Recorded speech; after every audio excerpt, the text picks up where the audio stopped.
उठो मेरे शेरों, इस भ्रम को मिटा दो कि तुम निर्बल हो।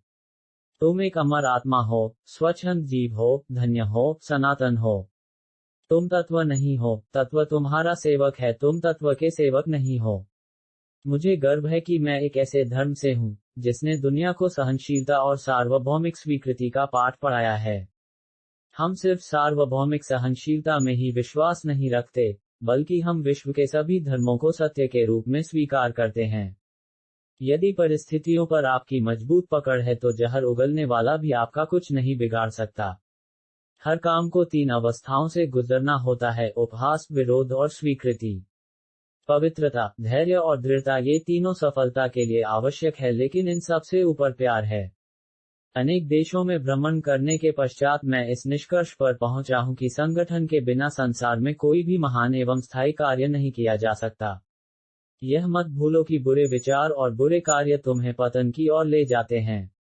इसी तरह अच्छे कर्म व अच्छे विचार लाखों देवदूतों की तरह अनंत काल तक तुम्हारी रक्षा के लिए तत्पर हैं। संभव की सीमा जानने का एक ही तरीका है: असंभव से भी आगे निकल जाना। शिक्षा क्या है? क्या वह पुस्तक विद्या है? नहीं। क्या वह नाना प्रकार का ज्ञान है? नहीं, यह भी नहीं। जिस संयम के द्वारा इच्छाशक्ति का प्रवाह और विकास वश में लाया जाता है और वह फलदायक होता है, वह शिक्षा कहलाती है। हम वो हैं जो हमें हमारी सोच ने बनाया है, इसलिए इस बात का ध्यान रखिए कि आप क्या सोचते हैं। शब्द गौण हैं, विचार रहते हैं, वे दूर तक यात्रा करते हैं। पीड़ितों की सेवा के लिए आवश्यकता पड़ने पर हम अपने मठ की भूमि तक भी बेच देंगे। हजारों असहाय नर नारी हमारे नेत्रों के सामने कष्ट भोगते रहें और हम मठ में रहें, यह असंभव है। हम सन्यासी हैं, वृक्षों के नीचे निवास करेंगे और भिक्षा मांगकर जीवित रह लेंगे। धर्म ही हमारे राष्ट्र की जीवन शक्ति है। यह शक्ति जब तक सुरक्षित है, तब तक विश्व की कोई भी शक्ति हमारे राष्ट्र को नष्ट नहीं कर सकती। यह देश धर्म, दर्शन और प्रेम की जन्मभूमि है। ये सब चीजें अभी भी भारत में विद्यमान है। मुझे इस दुनिया की जो जानकारी है, उसके बल पर दृढ़तापूर्वक कह सकता हूँ कि इन बातों में भारत अन्य देशों की अपेक्षा अब भी श्रेष्ठ है। हमें ऐसी शिक्षा चाहिए जिससे चरित्र का निर्माण हो, मन की शक्ति बढ़े, बुद्धि का विकास हो और मनुष्य अपने पैर पर खड़ा हो सके। तुम्हें कोई पढ़ा नहीं सकता, कोई आध्यात्मिक नहीं बना सकता। तुमको सब कुछ खुद अंदर से सीखना है। आत्मा से अच्छा कोई शिक्षक नहीं है। आपकी अपनी आत्मा के अलावा कोई दूसरा आध्यात्मिक गुरु नहीं है। अनुभव ही आपका सर्वोत्तम शिक्षक है। जब तक जीवन है सीखते रहो। प्रेम विस्तार है, स्वार्थ संकुचन है। इसलिए प्रेम जीवन का सिद्धांत है। वह जो प्रेम करता है जीता है। वह जो स्वार्थी है मर रहा है। इसलिए प्रेम के लिए प्रेम करो, क्योंकि जीने का यही एकमात्र सिद्धांत है। वैसे ही जैसे कि तुम जीने के लिए सांस लेते हो। किसी की निंदा ना करें। अगर आप मदद के लिए हाथ बढ़ा सकते हैं, तो जरूर बढ़ाएं। अगर नहीं बढ़ा सकते, तो अपने हाथ जोड़िए, अपने भाइयों को आशीर्वाद दीजिए, और उन्हें उनके मार्ग पे जाने दीजिए। यदि स्वयं में विश्वास करना और अधिक विस्तार से पाया और अभ्यास कराया गया होता, तो मुझे यकीन है कि बुराइयों और दैख का एक बहुत बड़ा हिस्सा गायब हो गया होता। मनुष्य जितना अपने अंदर से करुणा, दयालुता और प्रेम से भरा होगा, वह संसार को भी उसी तरह पाएगा। अगर धन दूसरों की भलाई करने में मदद करे, तो इसका कुछ मूल्य है, अन्यथा ये सिर्फ बुराई का एक ढेर है, और इससे जितना जल्दी छुटकारा मिल जाए उतना बेहतर है। यदि संसार में कहीं कोई पाप है तो वह है दुर्बलता। हमें हर प्रकार की कमजोरी या दुर्बलता को दूर करना चाहिए। दुर्बलता पाप है, दुर्बलता मृत्यु के समान है। दिन रात अपने मस्तिष्क को उच्च कोटि के विचारों से भरो। जो फल प्राप्त होगा वह निश्चित ही अनोखा होगा। कभी मत सोचिए कि आत्मा के लिए कुछ असंभव है। ऐसा सोचना सबसे बड़ा अधर्म है।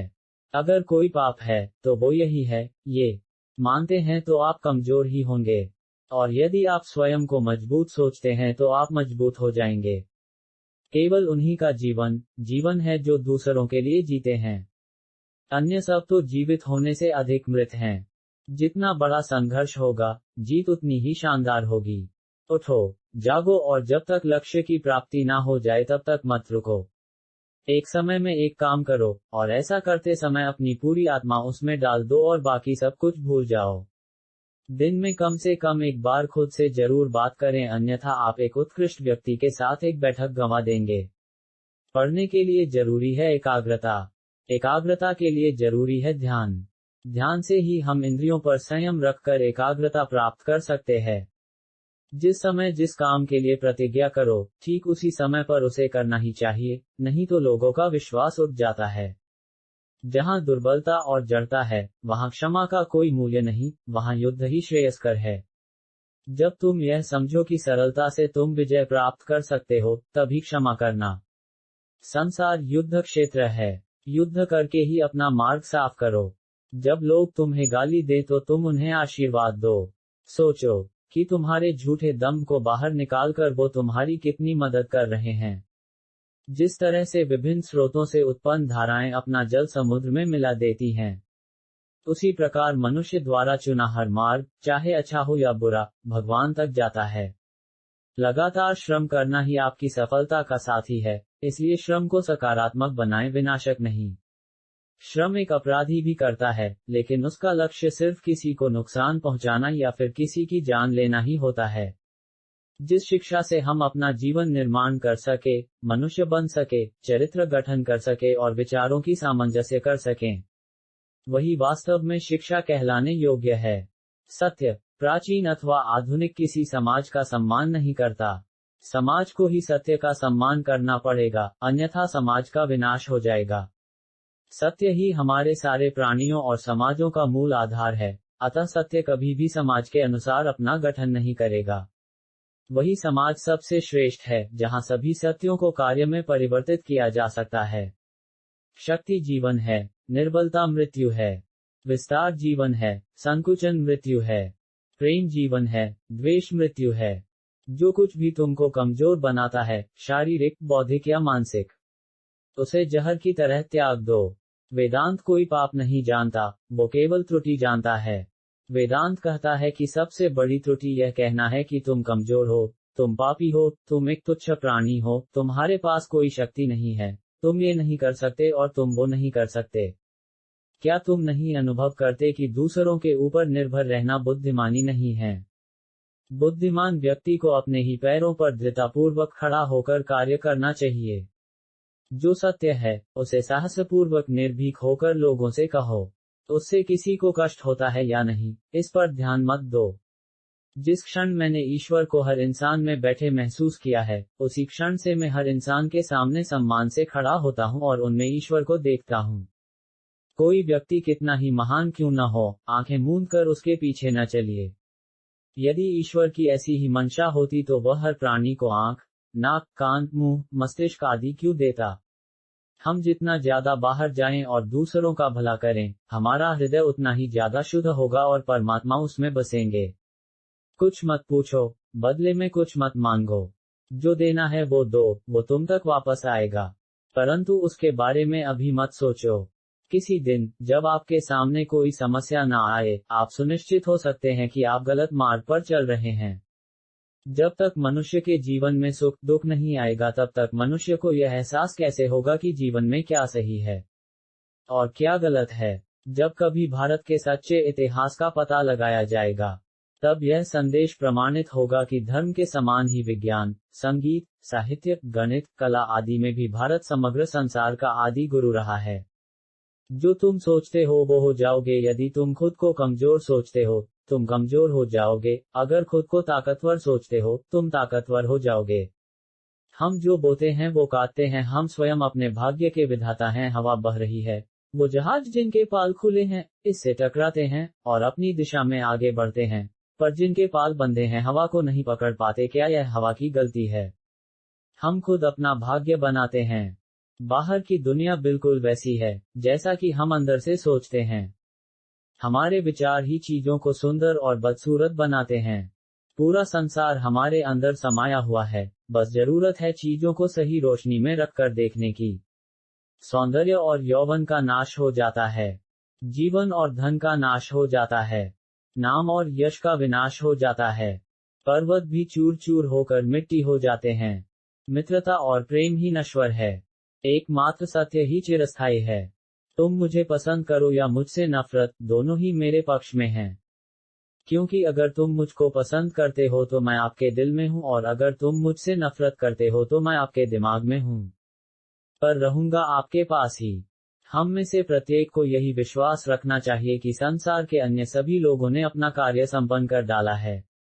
एकमात्र मेरा ही कार्य शेष है, और जब मैं अपना कार्यभार पूरा करूंगा तभी संसार संपूर्ण होगा। हमें अपने सिर पर यही दायित्व लेना है। जो आपकी मदद कर रहा है उन्हें न भूलें। जो आपको प्यार कर रहे हैं उनसे नफरत न करें। जो आप पर विश्वास कर रहे हैं उन्हें धोखा ना दें। जीने के साथ लगातार सीखते भी जाना चाहिए, इस भरोसे पर नहीं रहना चाहिए कि उम्र अपने साथ बुद्धि भी लेकर आएगी। हमारी उंगली में एक कांटा चुभ जाए तो उसे निकालने के लिए हम दूसरा कांटा काम में लाते हैं, लेकिन जब निकल जाता है तो हम दोनों को ही फेंक देते हैं। फिर हमें दूसरे कांटे को रखने की कोई आवश्यकता नहीं रह जाती है। इसी प्रकार कुसंस्कारों का नाश शुभ संस्कारों द्वारा करना चाहिए। आप जोखिम लेने से भयभीत न हो। यदि आप जीतते हैं तो आप नेतृत्व कर सकते हैं, यदि हारते हैं तो आप दूसरों का मार्गदर्शन कर सकते हैं। भिखारियों को लूटकर या चींटियों का शिकार करके क्या लाभ हो सकता है? अतः यदि प्रेम करना है तो ईश्वर से करो, इन सांसारिक वस्तुओं की परवाह कौन करता है? यह संसार मिथ्या है। मनुष्य जैसे जैसे उन्नति करता है, विवेक और प्रेम उसके जीवन के आदर्श बनते जाते हैं। तो उसकी इन बातों का जैसे जैसे विकास होता है वैसे ही उसके इंद्रिय विषयों में आनंद करने की शक्ति क्षीण होती जाती है। कानून मकर जाल की तरह होता है। जब कोई कमजोर और बीमार फंसता है तो मारा जाता है, जबकि शक्तिशाली और बलवान जाल तोड़कर भाग जाता है। कानून मौत की तरह होना चाहिए जो किसी को ना बख्शे। एक रास्ता खोजो, तो उस पर विचार करो। विचार को जीवन बना लो, तो उसके बारे में सोचो। सपना देखो, जियो। मस्तिष्क, मांसपेशियों, शरीर के प्रत्येक भाग को उस विचार से भर दो। सफलता का यही रास्ता है।